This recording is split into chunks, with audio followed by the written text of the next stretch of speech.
जब एक्सेस में तो वो कॉपर 2+ को होल्ड करके रखेगा, इसलिए स्मूथ फ्लो ऑफ करंट नहीं पॉसिबल। इनफैक्ट इलेक्ट्रॉन की मूवमेंट अगर हुई भी वो करंट में नहीं काउंट होगी, क्योंकि वो क्लोज लूप में नहीं है जब तक आपने सॉल्ट ब्रिज नहीं लगाया। तो सॉल्ट ब्रिज का काम, दो मेन काम हो गए, एक तो अंदर का सर्किट कंप्लीट करना, इनर सर्किट कंप्लीट करना, और दूसरा एक्सेस पॉजिटिव चार्ज और एक्सेस नेगेटिव चार्ज को न्यूट्रलाइज करना भी है। क्योंकि सिंपल सी चीज देखो, एक चीज ध्यान से समझो, जब यहां से इलेक्ट्रॉन जाएंगे ना, तो किसी भी रॉड से जब नेगेटिव चार्ज जा रहा है तो उसको कंपनसेट होने के लिए इस रॉड पे नेगेटिव चार्ज आना भी चाहिए। कोई नेगेटिव इसकी तरफ आएगा तभी नेगेटिव बाहर जाएगा, तभी हम बोलेंगे क्लोज लूप।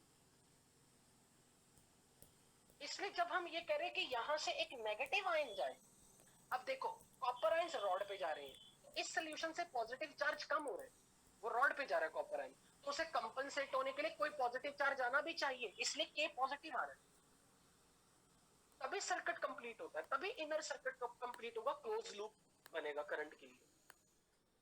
तो सॉल्ट ब्रिज की इंपॉर्टेंस क्या है? दो सॉल्यूशंस को कांटेक्ट में लेके आना बिना मिक्स किए।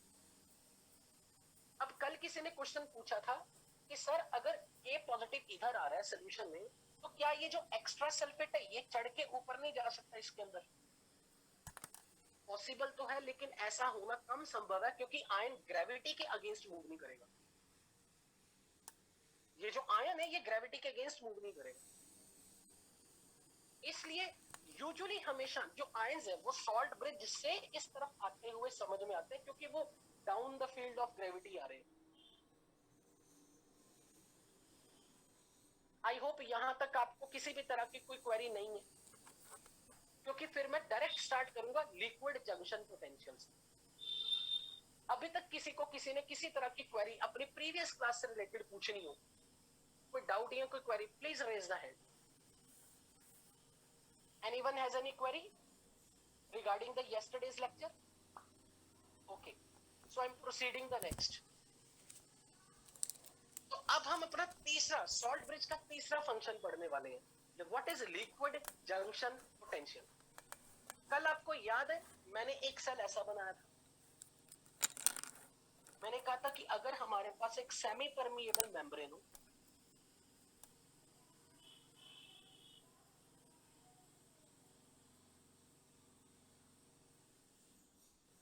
और अगर मेरे पास यहां सॉल्यूशन है एनोडिक कंपार्टमेंट में,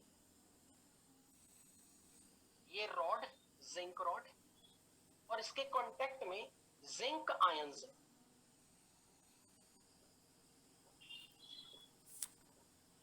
और यहां कॉपर रॉड,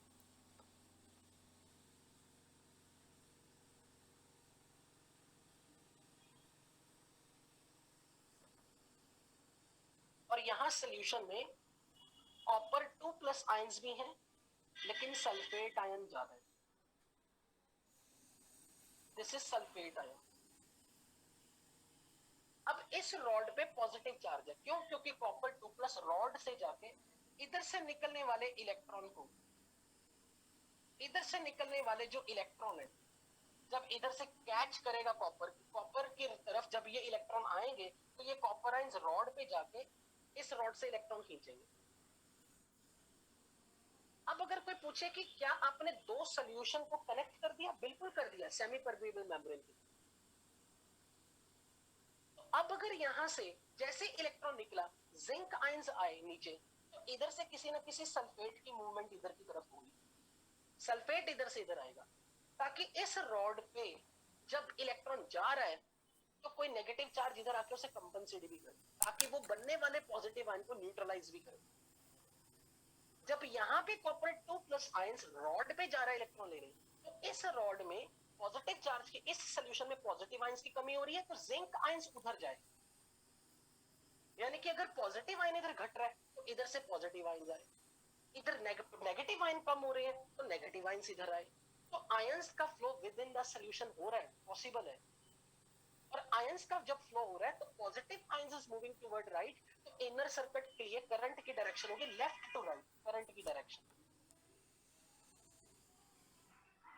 और बाहर वाले सर्किट में इलेक्ट्रॉन की मूवमेंट तो लेफ्ट से राइट हो रही है, पर करंट की डायरेक्शन ये रहेगी कॉपर टू जिंक। ये मेरा एक ऐसा इलेक्ट्रोकेमिकल सेल है जिसमें मैंने दोनों सॉल्यूशन को डायरेक्ट कांटेक्ट में ले आया, पर यहां पर ना एक प्रॉब्लम हो गई है।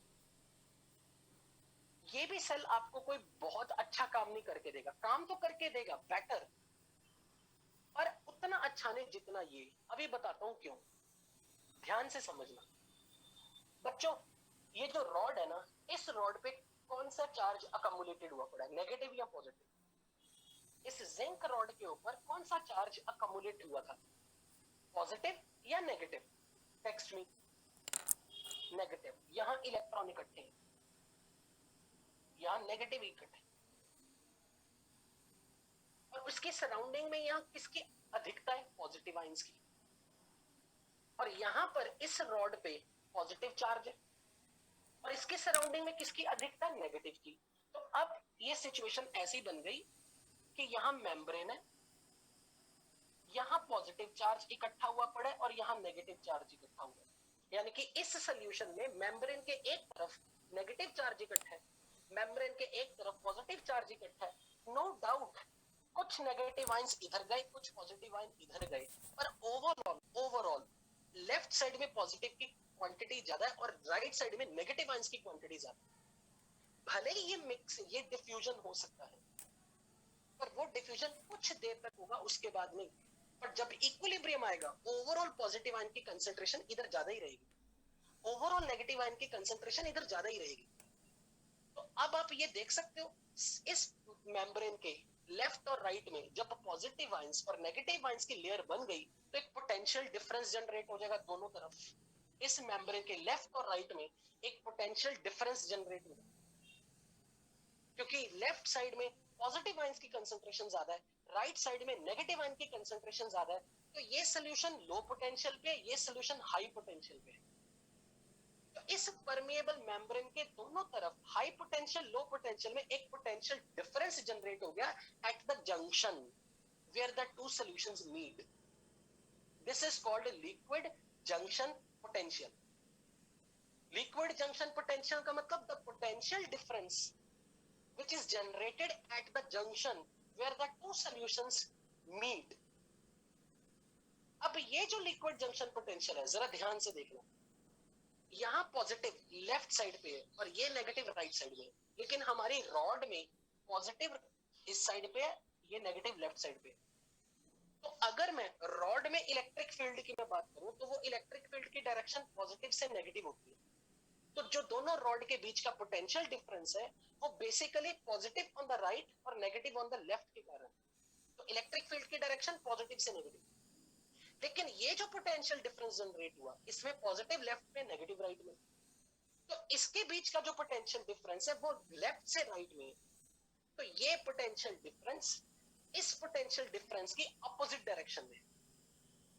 इसलिए हमारे सेल के लिए जो वोल्टेज होगी, जो सेल के लिए इन दो के रॉड्स के बीच का पोटेंशियल डिफरेंस है, उसको ये अपोज करेगा और हमारे सेल का पोटेंशियल डिफरेंस कुछ कम हो जाएगा। लेट्स से फॉर एग्जांपल, मान लो अगर ये रॉड, मान लो ये रॉड +2 वोल्ट पे है और यहां का सोल्यूशन, मान लेते हैं कि इस सोल्यूशन का कुछ मैंने वोल्ट लगा दिया, let's say this is eight +1 volt. मैंने ये मान लिया एज्यूमिंग कि जो सोल्यूशन है ना, सोल्यूशन में जो पॉजिटिव पोटेंशियल जनरेट हुआ वो +1 वोल्ट का, उसके रिस्पेक्ट में रॉड पे -2 वोल्ट है। और अगर यहाँ पर दूसरे रॉड की मैं बात करूं, जिसमें यहाँ पर पॉजिटिव चार्ज अकमुलेटेड है और इसके कांटेक्ट में नेगेटिव आयंस की कंसंट्रेशन ज्यादा है, तो सॉल्यूशन लो पोटेंशियल पे, रॉड हाई पोटेंशियल पे। तो मैं ये मान लेता हूं कि रॉड और इसके सॉल्यूशन के बीच में कुछ पोटेंशियल डिफरेंस है। मान लेता हूं कि रॉड +2 वोल्ट पे और इसके रिस्पेक्ट में ये सॉल्यूशन -1 वोल्ट पे। मतलब मैंने ये मान लिया रॉड और सॉल्यूशन के बीच में 3 वोल्ट का पोटेंशियल डिफरेंस, और यहां रॉड और सॉल्यूशन के बीच में 3 वोल्ट का ही पोटेंशियल डिफरेंस। तो मुझे पहले ये बताओ कि हमारे सेल का ये जो वोल्टेज है, ये जो सेल के बीच में जो इलेक्ट्रोड पोटेंशियल है, जो दो रॉड के बीच का पोटेंशियल डिफरेंस है, ये कितना है पोटेंशियल डिफरेंस? अगर इधर रॉड पे 2 वोल्ट है और इधर -2 वोल्ट मैंने माना, तो दोनों के बीच का पोटेंशियल डिफरेंस 4 वोल्ट हुआ। और इस 4 वोल्ट को ये जो दो सोल्यूशन के बीच का पोटेंशियल डिफरेंस है, +4 +1 और ये -1, इसमें 2 वोल्ट की अपोजिंग फोर्स लग रही थी। मान लो किसी तरीके से, किसी कारण से मैंने इन दोनों सोल्यूशन को सेम पोटेंशियल पे ले आया, किसी कारण से, किसी तरीके से मैंने दोनों में सेम पोटेंशियल रख दिया, यानी कि दोनों सोल्यूशन को मैंने सेम पोटेंशियल मान लेते 0 वोल्ट पे कर दिया या 1 वोल्ट पे कर दिया, यानी कि बीच का पोटेंशियल डिफरेंस नहीं है। अगर ये सिचुएशन ऐसी होती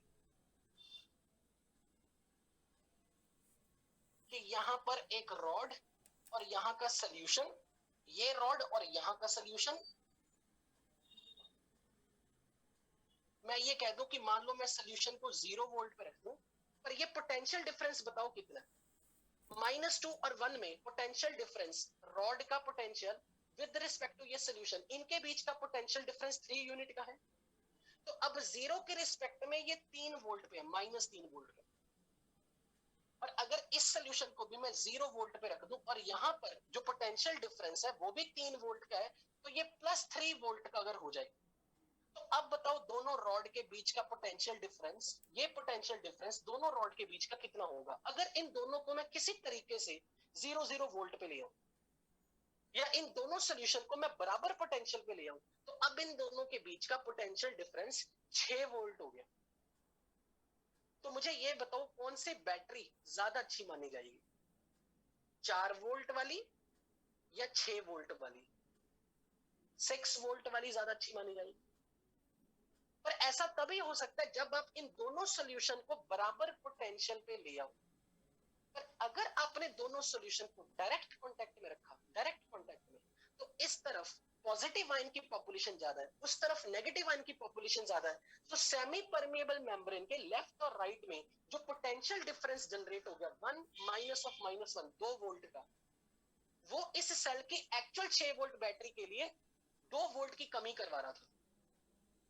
वो जो पोटेंशियल डिफरेंस इस मेम्ब्रेन के अक्रॉस सॉल्यूशन में एक्स्ट्रा पॉजिटिव नेगेटिव आयंस के कारण बन रहा है, वो लिक्विड जंक्शन पोटेंशियल 2 वोल्ट का है, जो इस सेल के 6 वोल्ट के लिए -2 वोल्ट अपोजिंग वोल्ट दे रहा है, अपोजिंग पोटेंशियल दे रहा है। वो मेरे सेल की जो वोल्टेज है उसको पोटेंशियल डिफरेंस को कम कर रहा है। तो यदि किसी तरीके से हम इस एक्स्ट्रा पॉजिटिव और एक्स्ट्रा नेगेटिव आयन को बिल्डअप ही ना होने दे, दोनों सेम पोटेंशियल पे ले आए, उसका काम हमारे सॉल्ट ब्रिज ने किया।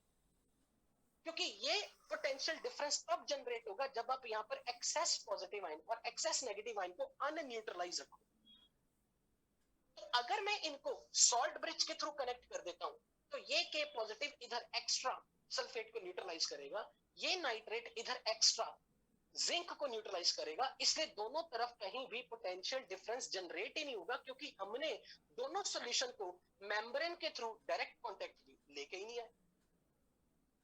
तो सॉल्ट ब्रिज लगाने से लिक्विड जंक्शन पोटेंशियल की प्रॉब्लम दूर होती है, क्योंकि अगर हमने उनको डायरेक्ट कांटेक्ट में रखा तो इस सेमी परमेबल मेम्ब्रेन के लेफ्ट और राइट में पॉजिटिव और नेगेटिव आने से यहाँ का electric field positive to negative और यहाँ वाला electric field positive to negative, तो जंक्शन के अक्रॉस जो पोटेंशियल डिफरेंस जनरेट हो रहा है वो मेन जो बैटरी का पोटेंशियल डिफरेंस है उसके लिए अपोजिंग पोटेंशियल, और वो अपोजिंग पोटेंशियल इस वक्त आपको क्योंकि 2 वोल्ट का दिख रहा था इसलिए मेरी ये बैटरी 4 वोल्ट की दिखा रही थी।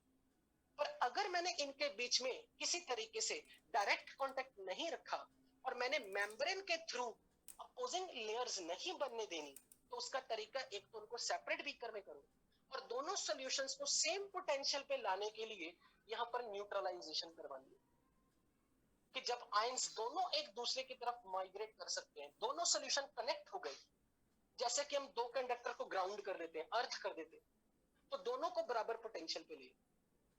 तो एज्यूमिंग इट कि ये 0 वोल्ट है, क्योंकि जब मैंने यहाँ पे 1 वोल्ट माना तो ये -2 था, तो एज्यूमिंग कि मैंने दोनों को कनेक्ट कर दिया सॉल्ट ब्रिज के थ्रू, तो दोनों सॉल्यूशन सेम पोटेंशियल पे आ गए। तो अब इस 0 के रिस्पेक्ट में ये -3 हो गया, क्योंकि पोटेंशियल डिफरेंस रॉड और सॉल्यूशन के बीच में वो वही रहेगा 3 यूनिट का, यहाँ 3 यूनिट का। लेकिन अब जब मैं इनको ग्राउंड कर देता हूं या मैं इनको बराबर पोटेंशियल पे ले आता हूं तो मेरी रॉड के बीच का पोटेंशियल डिफरेंस बढ़ जाएगा। And we know that larger the potential difference between these two rods for more time the cell will work, cell की एफिशिएंसी बढ़ जाएगी। क्या आपको लिक्विड जंक्शन पोटेंशियल समझ में आया? और ये समझने में लगा कि सॉल्ट ब्रिज इस लिक्विड जंक्शन पोटेंशियल को कैसे खत्म करता है? Any query, any doubt in this? Any query or any doubt in this? Someone, if want to raise the hand, please feel free. Okay, Vivan Singh. Vivan. Sir ये 3 unit fix है, मतलब कि वो फर्स्ट वाला में भी वही 3 unit रहेगा और इसमें भी 3 यूनिट पोटेंशियल। देखो ये जो डिफरेंस, मतलब ये जरूरी नहीं कि यहाँ 3 है तो यहाँ भी 3 ही हो। मैंने एग्जांपल लिया, हो सकता है यहाँ मान लो मैं -2 और उसके रिस्पेक्ट में इसे +2 रखूं तो ये 4 वोल्ट का, वो कुछ भी हो सकता है। मान लो मैंने यहाँ इसे -2 वोल्ट का रखा, मतलब सोल्यूशन के रिस्पेक्ट में ये रॉड 2 वोल्ट पे ज्यादा है, मतलब इन सोल्यूशन के रिस्पेक्ट में रॉड 4 वोल्ट हाई पोटेंशियल पे, यानी कि इनके बीच का पोटेंशियल डिफरेंस। इस वक्त मेरा ये पोटेंशियल डिफरेंस जो रॉड के बीच का वो 4 वोल्ट का। अब अगर मैं ये कह दूं कि मुझे इसको इन दोनों को बराबर बराबर पोटेंशियल पे ला, तो अब अगर मैंने इसे 0 वोल्ट बना दिया, दोनों सॉल्यूशन को इनडायरेक्टली कांटेक्ट में लाके, यानी कि उनके बीच का डायरेक्ट कांटेक्ट नहीं रखा, इनडायरेक्टली रखा, तो अब अगर मेरे दोनों सॉल्यूशन बराबर 0 वोल्ट पे आ गए, तो अब अगर ये 0 है ना तो ये रॉड अब कितने वोल्ट पे चली जाएगी? 4, क्योंकि इनके बीच का डिफरेंस वही रहेगा। अब आप अगर इसे 4 वोल्ट ले रहे हो और इसे -3 वोल्ट का डिफरेंस, अब देखो 7 वोल्ट का हो गया, जो पहले आपको 4 वोल्ट का दिख रहा था। तो जो डिफरेंस आएगा, कितने यूनिट का डिफरेंस बढ़ गया? अगर यहाँ 4 वोल्ट है और यहाँ 7 वोल्ट आ रहा है, 3 वोल्ट का डिफरेंस क्यों आ रहा है? क्योंकि लिक्विड जंक्शन पोटेंशियल देखो 1 और -2 का डिफरेंस 3 वोल्ट है। समझ में आई ये चीज? तो लिक्विड जंक्शन पोटेंशियल अगर नहीं होगा ना तो हमारे रॉड के बीच का जो पोटेंशियल डिफरेंस है वो बढ़ जाएगा। That will increase the efficiency of the cell. Is that clear? Yes, sir. Okay. Thank you, sir. Welcome. So lower your hand. अगर Suryakant. Sir liquid junction potential इसको बढ़ाता कैसे है, मतलब बैटरी का एफिशिएंसी? लिक्विड जंक्शन पोटेंशियल तो घटा रहा है, हम तो चाह रहे कि लिक्विड जंक्शन पोटेंशियल ना बने। हम कौन सी चीज चाह रहे हैं? हम यहाँ आपको पोटेंशियल डिफरेंस ज्यादा दिख रहा है या यहाँ ज्यादा दिख रहा है? सर नीचे वाले पे। तो यहाँ पर क्या दो सॉल्यूशन को आपने डायरेक्ट कांटेक्ट में लेके आए? नहीं। तो जंक्शन ही नहीं बना। नहीं बना सर। जब जंक्शन बनेगा तभी तो दो सॉल्यूशन के बीच का पोटेंशियल डिफरेंस जनरेट होगा मेम्ब्रेन के अक्रॉस। yes, वो हमारे सेल के लिए एक्चुअल में जो इसके पोटेंशियल 7 है उसके लिए 3 यूनिट का रिटार्डिंग पोटेंशियल या अपोजिंग पोटेंशियल दे रहे, तभी तो ये पोटेंशियल डिफरेंस 4 का आया ना, जो कि 7 का था। समझ में आई है ये बात? 2 है यार। तो अगर मैं इसे 0 बना दूं, 0 वोल्ट, तो रॉड कितने पोटेंशियल पे आ जाएगी? -3। यहाँ पे सोल्यूशन अगर -2 वोल्ट पे है तो रॉड +2 वोल्ट पे है। तो अगर मैं इसे 0 वोल्ट कर दूं, इनके बीच का पोटेंशियल डिफरेंस 4 +4 आ जाएगा, ये +4 आ जाएगा। तो व्हाट इज द नाउ, अगर मैं पूछूं कि इस बैटरी का पोटेंशियल डिफरेंस कितना है, ये बैटरी कितने वोल्ट की है? 7 आ रहा है सर। अब ये बताओ कौन सा सेल ज्यादा अच्छा है, कौन सा सेल ज्यादा अच्छा माना जाएगा? तो सर क्या जिसका पोटेंशियल डिफरेंस ज्यादा होगा। Very good. तो यहाँ लिक्विड जंक्शन पोटेंशियल अगर मैंने पूछा कितना, तो क्या जवाब दोगे? What is the liquid junction potential here? How much? 4। Liquid junction potential कौन सा होता है? जो मेम्ब्रेन के अक्रॉस डेवलप हुआ है। मेम्ब्रेन के अक्रॉस पॉजिटिव नेगेटिव आयंस के बीच का पोटेंशियल डिफरेंस कितना है? 3 वो लिक्विड जंक्शन पोटेंशियल है। Is that clear? Yes sir. Okay, thank you sir. Welcome. Rajesh Jha. Sir ये सॉल्ट ब्रिज दोनों सॉल्यूशन के बीच का पोटेंशियल डिफरेंस को जीरो कैसे कर देता है ये नहीं समझ। पोटेंशियल डिफरेंस को जीरो करने का मतलब क्या है? दोनों सॉल्यूशन को डायरेक्ट कांटेक्ट में ले आओ, इनडायरेक्ट कांटेक्ट में लाए हो, क्या कोई एक्स्ट्रा पॉजिटिव और एक्स्ट्रा नेगेटिव आयंस जनरेट होंगे? अब नो सर। ये के पॉजिटिव इधर बैलेंस कर रहा है सल्फेट को, ये नाइट्रेट इसे बैलेंस कर रहा है, तो क्या यहाँ पर अनन्यूट्रलाइज्ड चार्ज रहेगा या नहीं? No sir. इसका मतलब दोनों सॉल्यूशन बराबर पोटेंशियल पे। अब वो बराबर पोटेंशियल पे जरूरी नहीं है मैंने अपने लिए रेफरेंस के तौर पे 0 0 लिया है, तो मैं इनको 1 1 का नाम दे दूं। हाँ सर, वही तो बोला पोटेंशियल डिफरेंस। ठीक है, मैं पोटेंशियल डिफरेंस 0 बोल रहा हूँ क्योंकि मैंने उन दोनों को कनेक्ट कर दिया। Yes, अब यहाँ पे कहीं भी अनबैलेंस्ड या अनन्यूट्रलाइज्ड चार्ज नहीं है, मैंने अपने रेफरेंस के लिए इसको 0 का नाम दिया, तो इसको ऐसे कर ले, अगर इसका पोटेंशियल 1 वोल्ट, इसका पोटेंशियल 1 वोल्ट, क्योंकि तूने इनके बीच में कॉन्टैक्ट ले आया। yes, sir. अब अगर ये 1 वोल्ट होता, पोटेंशियल डिफरेंस रखना कितना, यहाँ पे -3 वोल्ट का, तो अब ये रॉड कितने पोटेंशियल पे जाती है? अगर तो ये मैं -2 1 वोल्ट रख रहा हूँ, ये -2 पे, माइनस पर अब यहाँ का पोटेंशियल डिफरेंस अगर 4 का रखना है, 4 का, तो अब ये बता, अगर ये 1 वोल्ट होगा तो ये -3 कितने वोल्ट होगा? -3। ध्यान से सोच के बोल, पोटेंशियल डिफरेंस 4 का रखना है, हाँ तो सर, तो 3 इसे और कितने 1 वोल्ट होना चाहिए? 5 volt. 5 - 1, rod is at high potential, with respect to that this solution should be at low potential. rod is at high potential, solution is at low potential, हाँ तो मैंने इसे 1 वोल्ट अगर कर दिया, तो ये पोटेंशियल डिफरेंस, ये जो रॉड है इस पे 5 वोल्ट जनरेट होगा, ताकि ये डिफरेंस 4 वोल्ट करे। Yes sir. अब बता, इन दोनों सॉल्यूशन में पोटेंशियल डिफरेंस कितना है? इन दोनों सॉल्यूशन में, तो वो लिक्विड जंक्शन पोटेंशियल 0 हो गया, लेकिन इससे दोनों रॉड के बीच का पोटेंशियल डिफरेंस कितना है? ये 5 -7 7। और जब मैंने पिछली बार 0 0 किया हुआ था, तब कितना आ रहा था? 4 नहीं, जब मैंने 0 यहाँ तभी 0 7 ही आ रहा था, तब भी तो 7 ही आ रहा था। तो लिक्विड जंक्शन पोटेंशियल को अगर मैं खत्म कर देता हूं, तो मेरे सेल के लिए जो पोटेंशियल डिफरेंस है दो रॉड्स का, वो बढ़ जाएगा। You got this Rajesh? Yes sir. Sure? Yes sir. Okay, good. तो अब मैं इस चीज को लिखवा रहा हूं।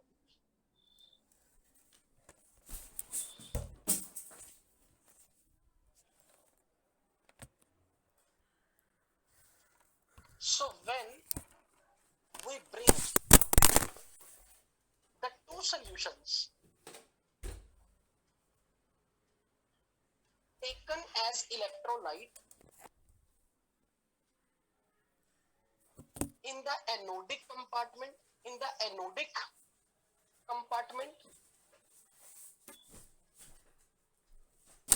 and cathodic compartment,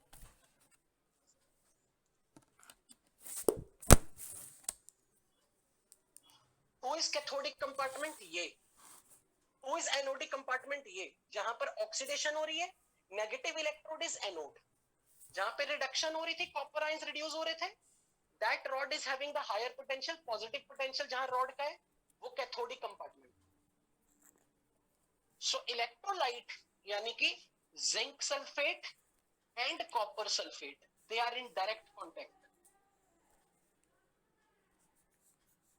are in direct contact through a semi-permeable membrane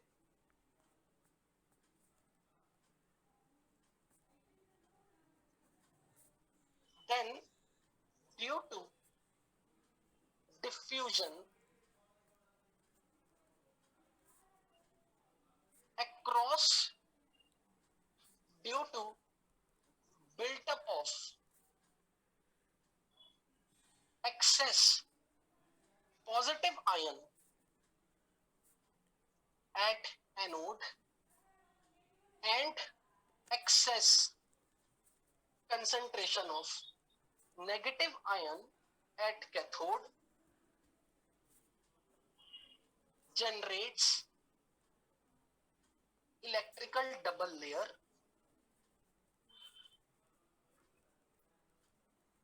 at the junction where two solutions meet.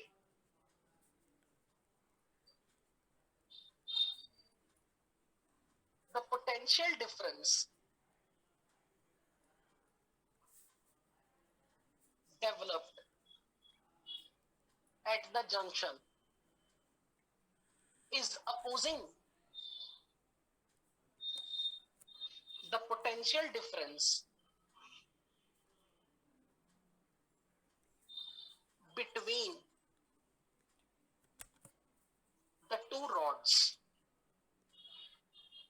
between the two zinc rod and copper rods. This is called liquid junction potential.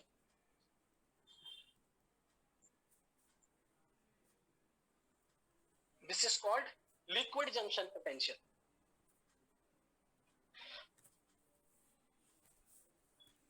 Rajesh, can you lower your hand? अगर कोई doubt है तो retain your hand, but अगर clarity मिल गई, lower your hand.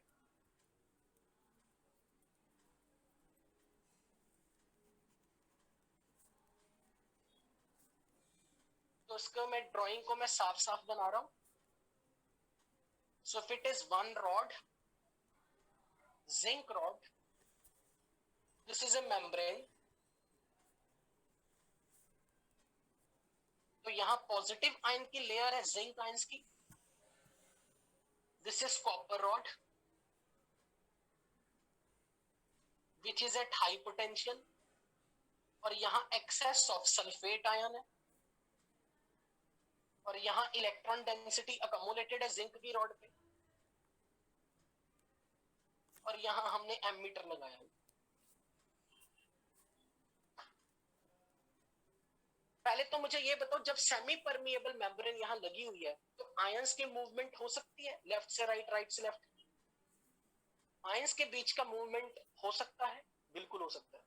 तो क्या ammeter, अगर ये एमीटर है तो एमीटर में क्लोज सर्किट कंप्लीट होगा? क्या ये एमीटर करंट की रीडिंग देगा या नहीं देगा?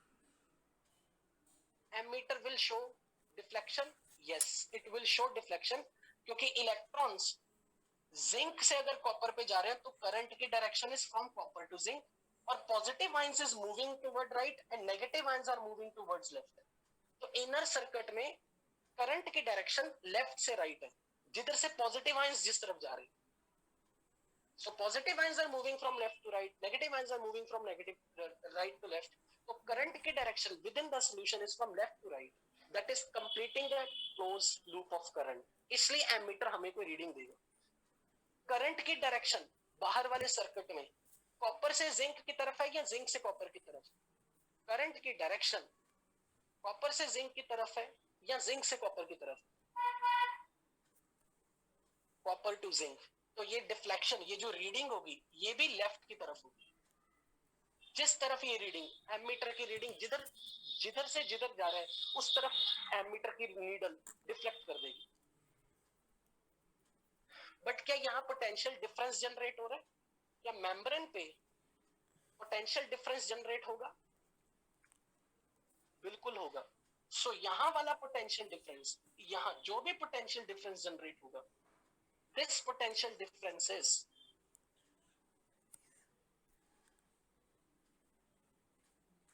liquid junction potential, LJP.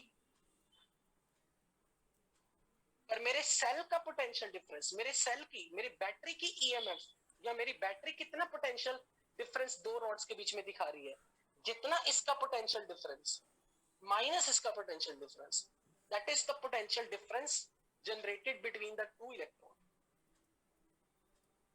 लेकिन अगर मैं इस लिक्विड जंक्शन पोटेंशियल को नहीं बनाना चाहता, यानी कि मैं इस एक्स्ट्रा पॉजिटिव आयन और एक्स्ट्रा नेगेटिव आयन को डायरेक्ट कांटेक्ट में ना लेके आऊं ताकि जंक्शन ही ना बने, तो मैं उनको इनडायरेक्ट बीकर में अलग अलग कर दूंगा ताकि वो जंक्शन में ना बने, दोनों सॉल्यूशन डायरेक्ट कांटेक्ट में ना आए. पर मुझे करंट तो इनर सर्किट में करंट तो कंप्लीट करना है ना, तो इसलिए दोनों सॉल्यूशन में कांटेक्ट बनवाना जरूरी है. वो कांटेक्ट के पॉजिटिव और नाइट्रेट के मूवमेंट से बन रहा है ताकि इधर भी कोई चार्ज एक्स्ट्रा बिल्डअप ना हो, इधर भी कोई चार्ज एक्स्ट्रा बिल्डअप ना हो. अनन्यूट्रलाइजेशन, मतलब न्यूट्रलाइजेशन हो जानी चाहिए दोनों तरफ. अब मेरे दोनों सॉल्यूशन एक तरीके से सेम पोटेंशियल पे आ गए क्योंकि मैंने उनके बीच में कांटेक्ट बनवा दिया.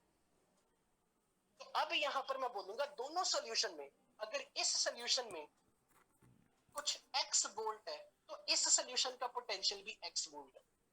इसके रिस्पेक्ट में ये अगर -y वोल्ट पे है, तो इसके रिस्पेक्ट में लेट से ये +z वोल्ट पे है, तो मुझे बताओ पोटेंशियल डिफरेंस कितना होगा, इस बैटरी की ईएमएफ कितनी होगी, मतलब दोनों रॉड्स के बीच का पोटेंशियल डिफरेंस कितना होगा।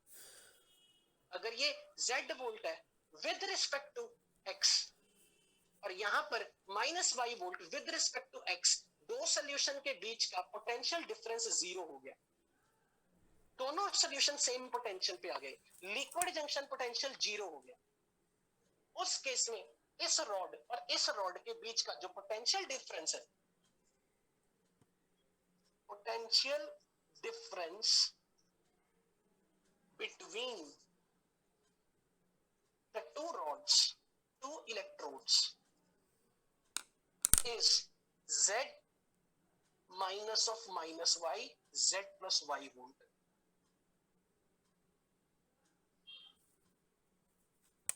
लेकिन यहां लिक्विड जंक्शन पोटेंशियल कितना है, ये बताओ, दोनों सॉल्यूशन के बीच में पोटेंशियल डिफरेंस कितना है, what is the potential difference between the to solution, 0, so there is no liquid junction potential. So using the salt bridge, we remove potential difference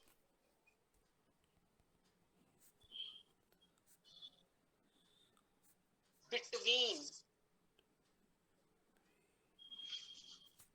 the two solutions,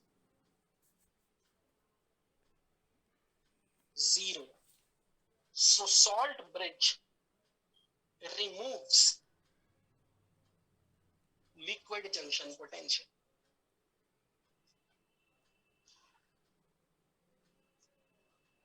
Is that clear बच्चों?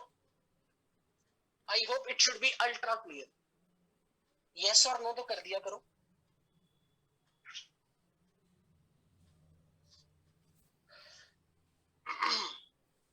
अब ध्यान से समझना, जब मैं सिर्फ इस rod की बात करूं, एनोड कंपार्टमेंट, सिर्फ एनोड कंपार्टमेंट में rod with respect to solution, मान लो इस रॉड पर क्योंकि नेगेटिव चार्ज इलेक्ट्रॉन डेंसिटी आ गई, इकट्ठी हुई थी और यहां पॉजिटिव आयंस थे,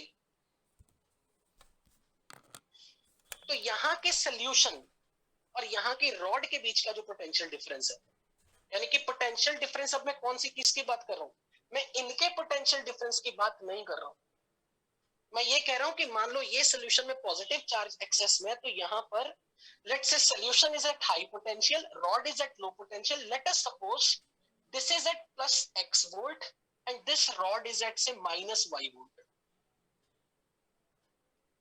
क्योंकि रॉड लो पोटेंशियल पे, तो मैंने मान लिया कि सॉल्यूशन अगर x वोल्ट पे है, तो उसके रिस्पेक्ट में अगर ये रॉड -y वोल्ट पे है, what is the potential difference between the rod and the solution, what potential difference will be there between the rod and the solution. Solution और रॉड के बीच का पोटेंशियल डिफरेंस कितना होगा, x + y, क्योंकि बड़ा पोटेंशियल माइनस छोटा potential, this potential difference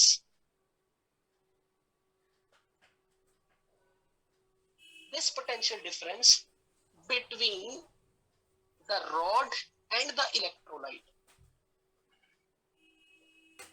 is x + y. This is called electrode potential. This is called electrode potential. अगर मैं ये बोलूं कैथोडिक कंपार्टमेंट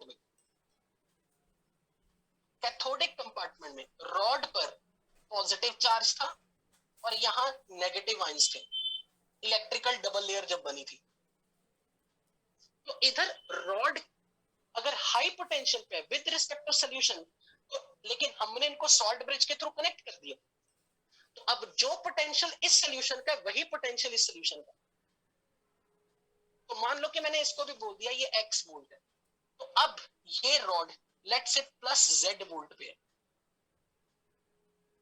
तो इस रॉड विद रिस्पेक्ट टू, अब रॉड और सॉल्यूशन के बीच का पोटेंशियल डिफरेंस कैथोडिक कंपार्टमेंट में कितना पोटेंशियल डिफरेंस इनके बीच में है, z - x बोलूंगा ना, अगर ये हाई पोटेंशियल पे है, ये लो पोटेंशियल पे है, क्योंकि सॉल्यूशन में नेगेटिव चार्ज था, सोल्यूशन में नेगेटिव चार्ज था, लेकिन सोल्यूशन का पोटेंशियल इसके बराबर आ चुका है। तो मैं इसका अब यहां का ये जो पोटेंशियल डिफरेंस है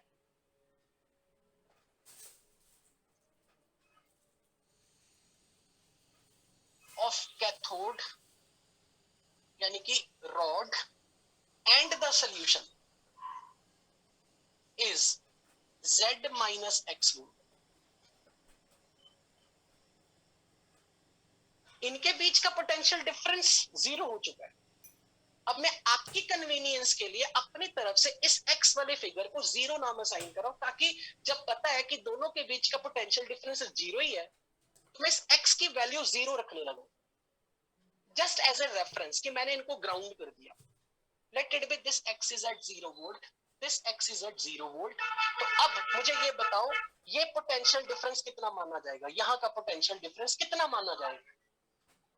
जब मैंने x वोल्ट को जीरो नाम दे दिया, x वोल्ट को मैंने जीरो मान लिया, तो सिंपल बताओ रॉड और सोल्यूशन के बीच का पोटेंशियल डिफरेंस z वोल्ट बन गया। This is called, this potential difference is called electrode potential at cathode.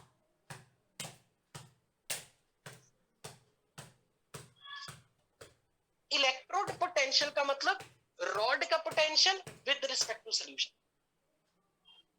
अब यहां पे ये सोल्यूशन हाई पोटेंशियल पे, तो सोल्यूशन कितने यूनिट हाई पोटेंशियल पे with respect to rod?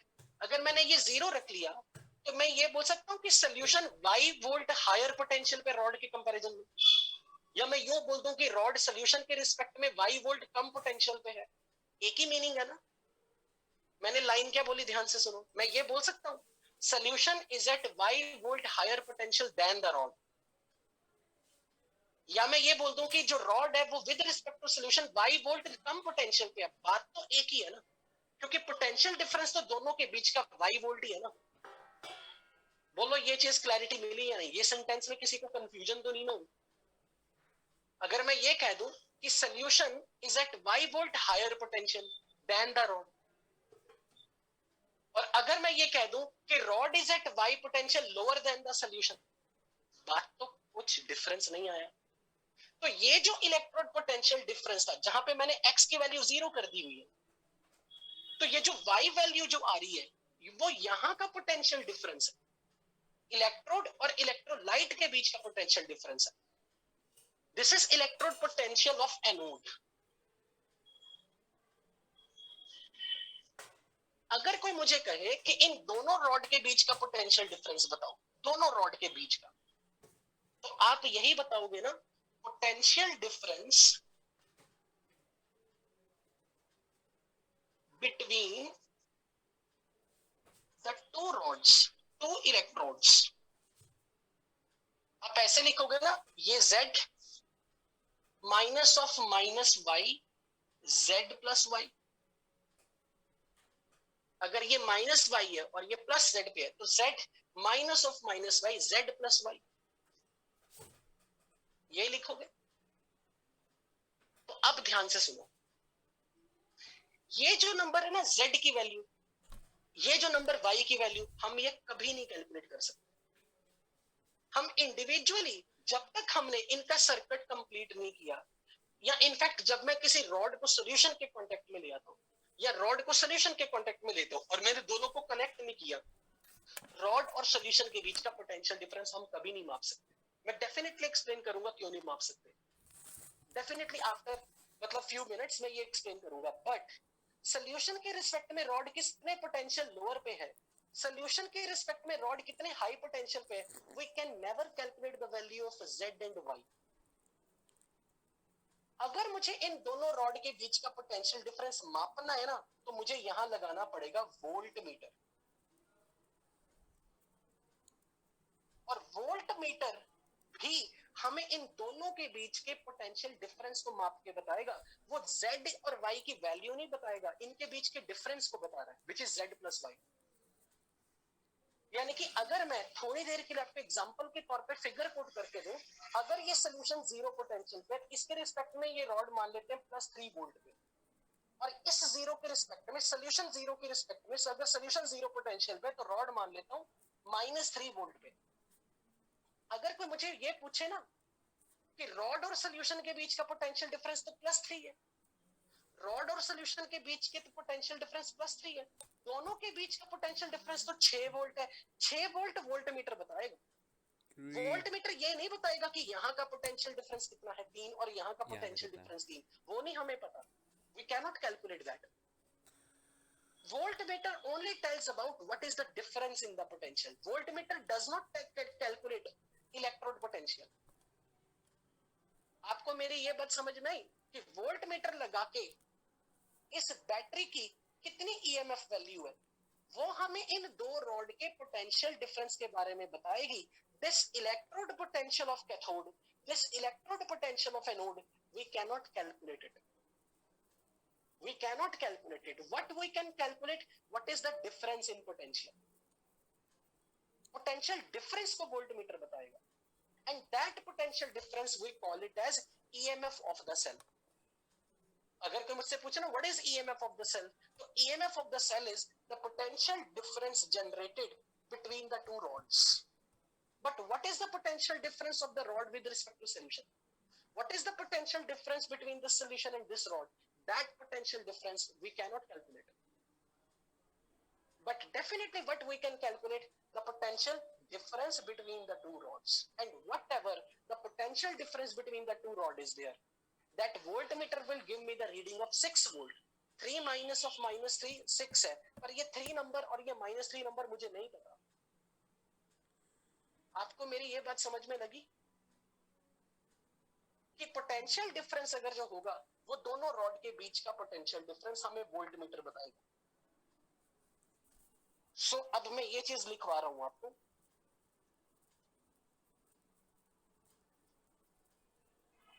Hello hello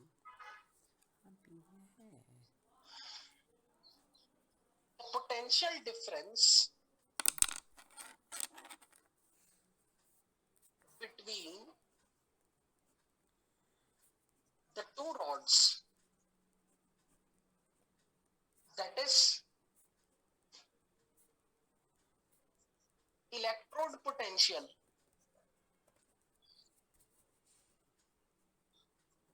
of cathode plus electrode potential of anode,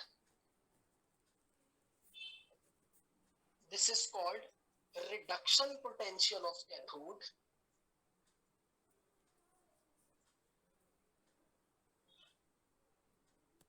and this is called oxidation potential of anode.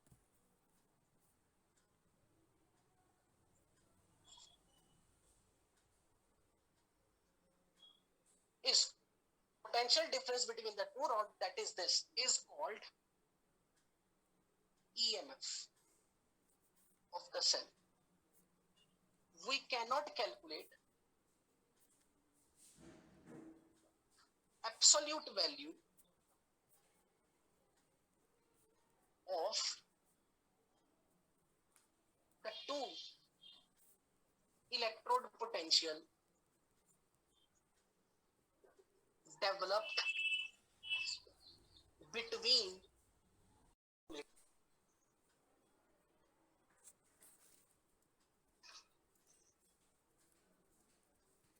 the potential difference,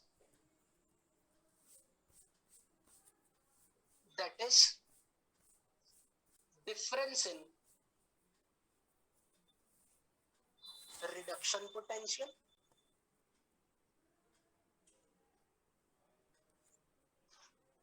of cathode and reduction potential of anode.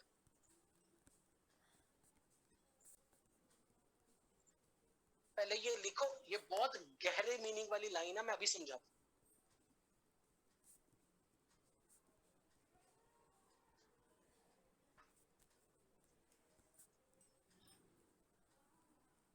पहले ये copy paste करो, फिर मैं आपको इसका meaning समझाता हूँ।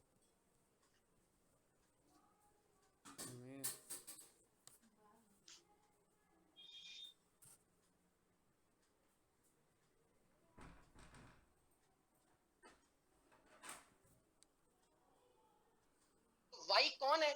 Oxidation potential of anode. x minus 0 में x की वैल्यू क्या है? Reduction potential of cathode. और जब आप दोनों का पोटेंशियल डिफरेंस देख रहे हो, which is x minus of minus y, which is x plus y, this is reduction potential of cathode plus oxidation potential of anode.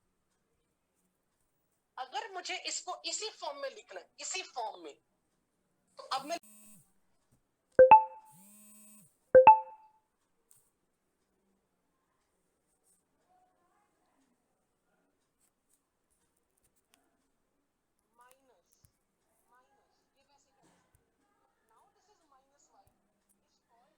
reduction potential of anode.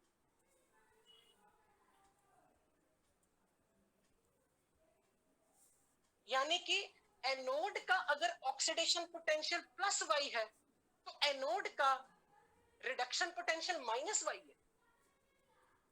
अगर ये एनोड का oxidation potential plus Y volt है, तो anode का reduction potential minus Y volt माना जाएगा।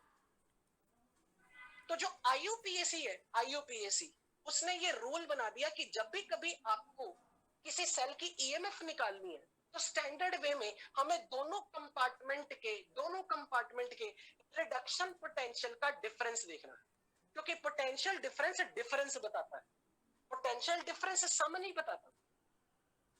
तो potential difference में सेल की ईएमएफ कैलकुलेट करने में आईयूपीएसी ने एक कन्वेंशन लगा दी कि आपको डिफरेंस देखना है। पर किसका डिफरेंस देखना है? x और माइनस y का difference. What is x? Reduction potential of cathode. But what is minus y? Minus y we call it as reduction potential of anode, क्योंकि प्लस y जो है वो ऑक्सीडेशन पोटेंशियल ऑफ एनोड है। यानी कि अगर किसी इलेक्ट्रोड का ऑक्सीडेशन पोटेंशियल +1 वोल्ट है, तो उसी इलेक्ट्रोड का रिडक्शन पोटेंशियल -1 वोल्ट। अगर किसी इलेक्ट्रोड का रिडक्शन पोटेंशियल +2 वोल्ट है, तो उसी का ऑक्सीडेशन पोटेंशियल -2 वोल्ट है। क्या आपको ये दोनों में डिफरेंस समझ में लगा? है एक ही चीज, बोलने का तरीका बदल गया बस। आंसर ये भी x + y है, आंसर ये भी x + y है।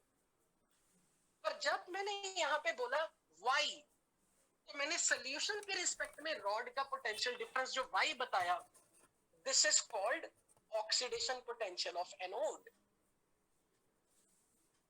जब मैंने यहां बोला x, this is reduction potential of cathode. पर अगर मैंने कहा कि दोनों रॉड का पोटेंशियल डिफरेंस बताओ, तो आप लिखोगे x minus of minus y। अब आपने ये जो लिख रहे हो, अगर तो आपने यहाँ माइनस माइनस प्लस कर दिया, तो अब आप बोलोगे रिडक्शन पोटेंशियल ऑफ कैथोड ये x है, लेकिन ऑक्सीडेशन पोटेंशियल ऑफ एनोड ये प्लस के साथ आ गया। पर अगर आपको ये माइनस में रखना है, तो फिर इस y को माइनस y करना पड़ेगा। So if it is y volt, it's minus y volt. So this number is called reduction potential of anode. But galvanometer या voltmeter, जो भी आप डिवाइस दोनों रॉड के बीच में कनेक्ट करोगे, अगर मैंने यहां वोल्टमीटर लगा दिया, वोल्टमीटर कुछ रीडिंग दे रहा है, वो जितने वोल्ट दिखाएगा वो x और y की वैल्यू नाप के नहीं दिखाएगा। ये इसका x और y का जो एडिशन करके आंसर आएगा, late it be alpha volt, वो हमें बस ये बताएगा। ये नंबर हम कभी नहीं पता कर सकते।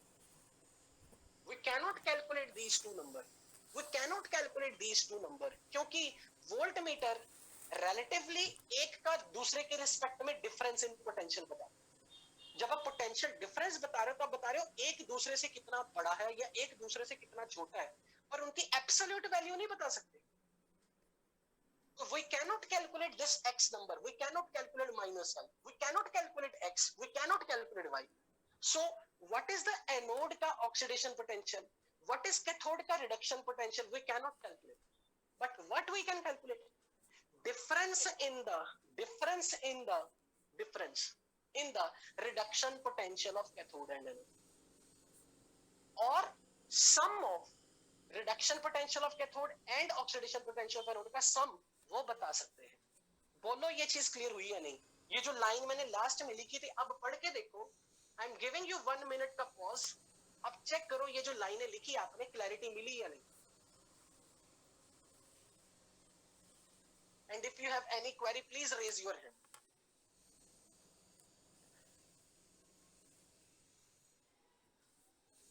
Is that clear? Okay.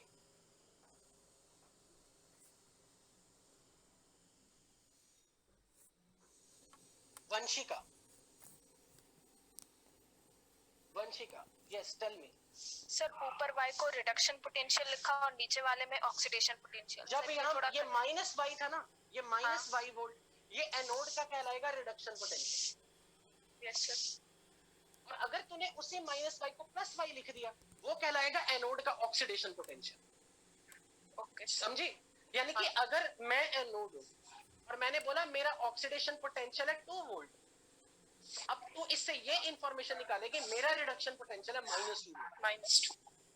अगर मैं कैथोड हूं, मेरा रिडक्शन पोटेंशियल है +2 वोल्ट, कैथोड का रिडक्शन पोटेंशियल, तो कैथोड का ऑक्सीडेशन पोटेंशियल कितना होगा? -2। यस, बट आईयूपीएसी कहते हैं कि जब भी आपको सेल की ईएमएफ बतानी है तो दोनों इलेक्ट्रोड के रिडक्शन पोटेंशियल को टर्म्स में बताना है। आईयूपीएसी की कन्वेंशन है, जब भी आपको सेल की ईएमएफ बतानी है तो दोनों इलेक्ट्रोड के रिडक्शन पोटेंशियल के टर्म में बताओ, तो हमें दोनों के रिडक्शन पोटेंशियल का डिफरेंस लेना पड़ेगा। Is that clear Vanshika? Yes sir clear. Okay good, so unmute yourself please.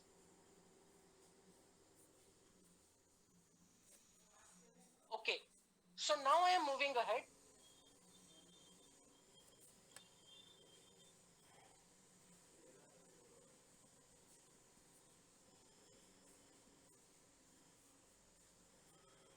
अब क्वेश्चन ये आता है,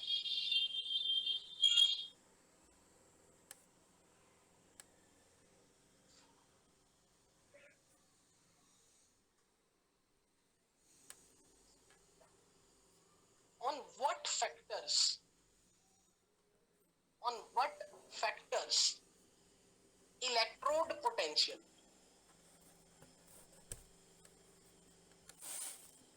of anode or cathode depends, मतलब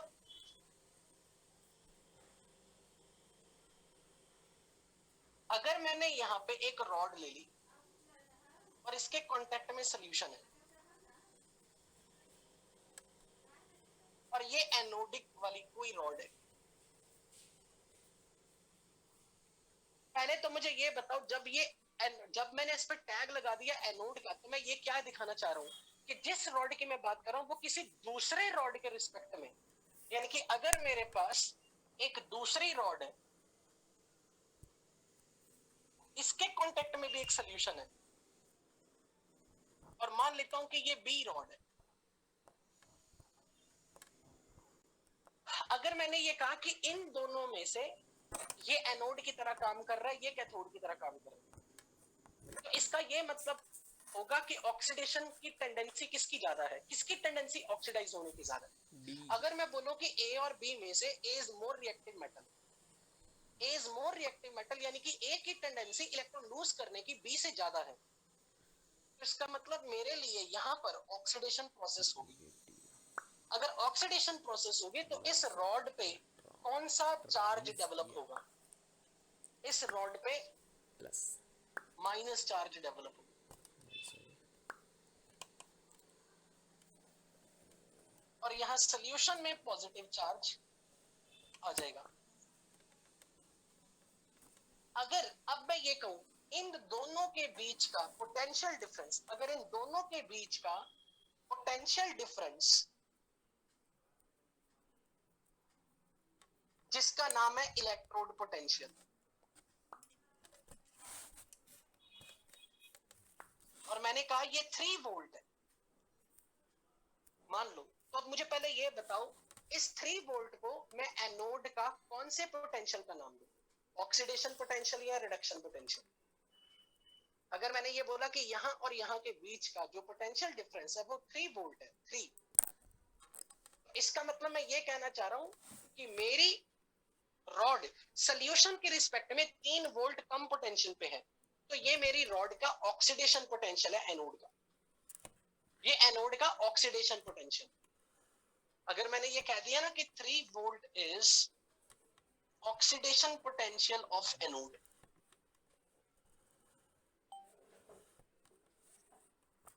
तो अब आप इसके अपनी तरफ से मान लोगे, okay let us suppose with the assumption, suppose solution अगर 0 वोल्ट पे है, ये जो मैंने कैथोड का रिडक्शन पोटेंशियल बताया ये मैं कैलकुलेट नहीं कर सकता, पर मैं क्या कैलकुलेट कर सकता हूं, मैं कैलकुलेट करके सिर्फ वोल्ट मीटर लगा के क्या कैलकुलेट कर सकता हूं, 2 और 3 का डिफरेंस, यानी कि 2 और -3 का डिफरेंस। मुझे बस ये पता लगेगा कि 5 वोल्ट का ईएमएफ ऑफ द सेल है, पोटेंशियल डिफरेंस और EMF of the cell 5 volt है।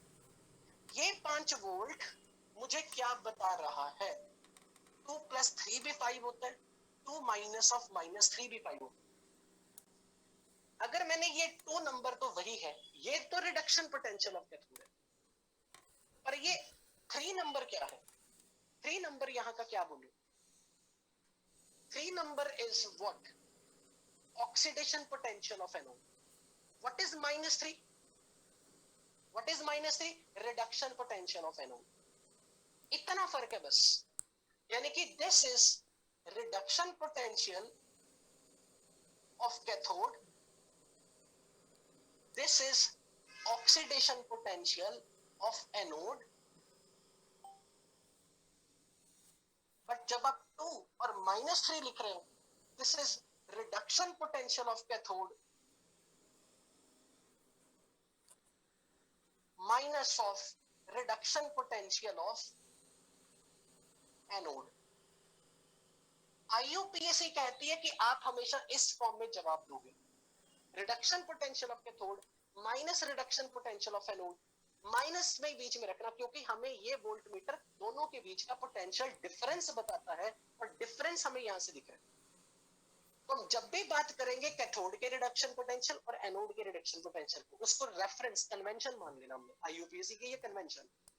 पर अब मेरा क्वेश्चन ये है, अगर मैं आपसे ये पूछूं, फॉरगेट अबाउट नाउ दिस 5, ये जो वैल्यू है कि यहाँ पे 2 वोल्ट का पोटेंशियल डिफरेंस होगा, यानी कि 3 वोल्ट का पोटेंशियल डिफरेंस होगा, या जो यहाँ पे 2 वोल्ट का पोटेंशियल डिफरेंस होगा, वो किस किस फैक्टर पे डिपेंड करता है, ये इस फैक्टर पे डिपेंड करता है कि यहाँ की रॉड की टेंडेंसी इलेक्ट्रॉन लूज करने की कितनी ज्यादा है, और यहाँ के रॉड पे आयंस की टेंडेंसी सोल्यूशन पे इलेक्ट्रॉन लेने की कितनी ज्यादा है।